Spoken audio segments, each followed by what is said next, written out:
Halo semuanya, selamat datang di channel aku Jody Slim dan aku Jody Erensa. Selamat ya yang udah mau jadi mahasiswa. Mungkin kalian bakal masuk di bulan September atau bulan Agustus ya mungkin ya.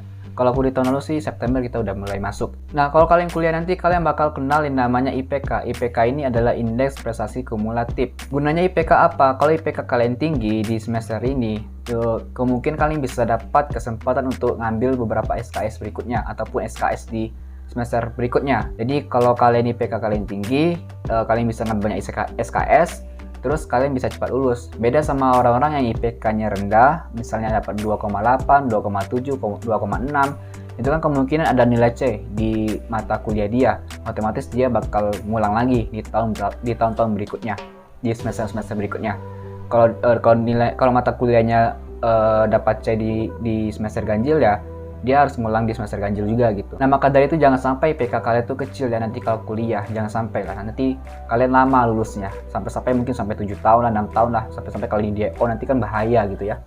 Maka dari itu di sini aku bakal berbagi tips bagaimana sih caranya supaya dapat IPK yang bagus. Aku bukannya mau sombong sih, tapi jujur di semester ini aku dapat IPK 3,9, di semester pertama aku dapat IPK 4,00.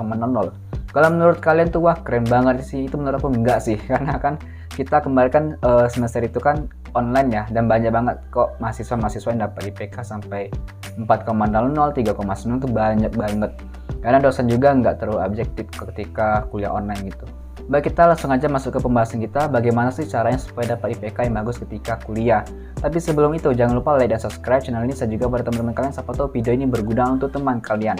Langsung aja kita masuk ke pembahasannya. Yang pertama, kamu tuh harus aktif. Aktif di sini kalian tuh harus aktif bertanya, aktif menjawab gitu ya. Jangan malas-malesan. Jangan jadi mahasiswa kupu-kupu. Datang pulang aja gitu. Kuliah pulang udah.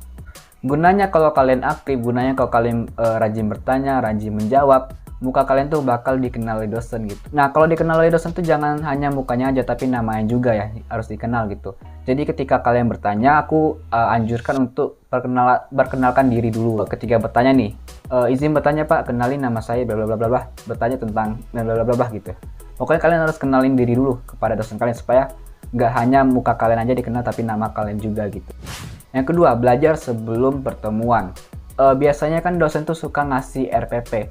RPP itu isinya di pertemuan sekian kita belajar apa, di pertemuan ketiga, pertemuan keempat kita materinya apa itu. Nah kalau kalian sudah tahu materi besok apa, kalian bisa belajar dulu tuh di Google, di buku-buku gitu. Karena biasanya nih ya, misalnya kalau pertemuan besok belajar tentang komunikasi verbal.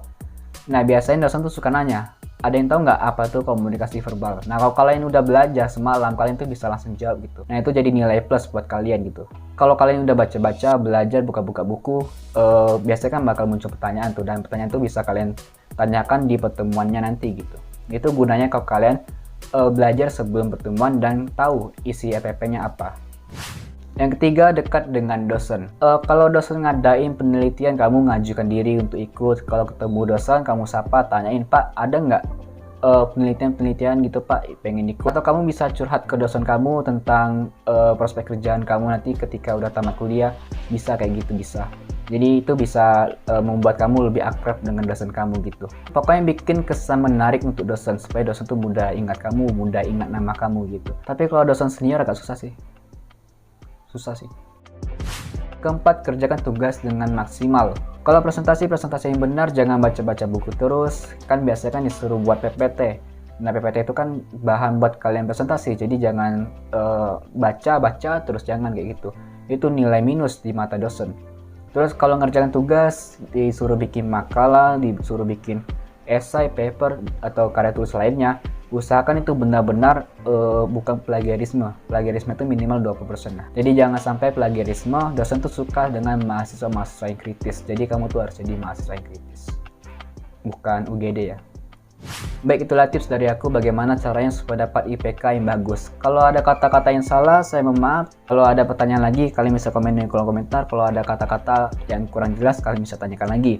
Saya Jody Erensa, pamit undur diri dan sampai jumpa. Bye-bye.